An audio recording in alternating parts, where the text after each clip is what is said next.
Welcome everybody to another video, and today we are going to dive a little bit deeper on how things work under the hood.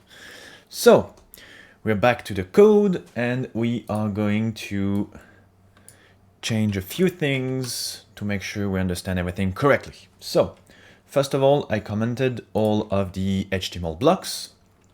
We are also going to give it some height for the first and last row. There we go. And we are going to add a new item. So in our case, it is going to be a body before, and we are going to give him like an empty content and a background color of yellow. So as previously, when we add our first element and has no place to be in the grid, it will be placed on the first row, on the first column, taking one cell.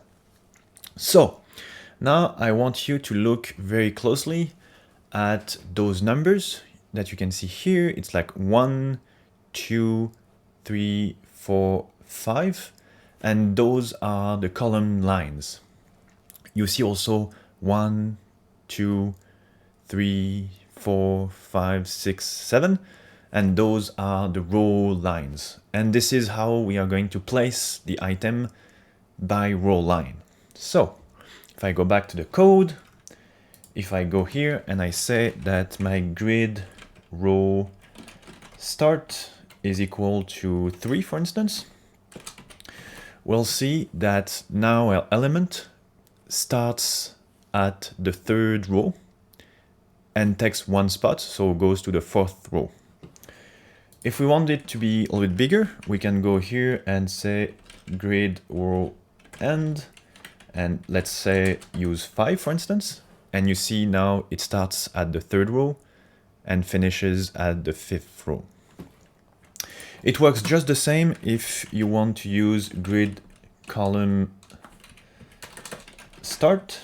So let's say we want to start at the second line, and we want to, so if I just save this, you see it's now on the second line going to the third one. And if we want to go to the fourth, it's going to be just column, and there we go. All right, so now we know how to place stuff by number, and we are going to see what is going to be really helpful later on defining dynamic elements and stuff like this. So I hope to see you for next time, where we are going to explore a little bit more here, and especially defining how many columns and rows your items can span. All right, see you in the next video. Cheers.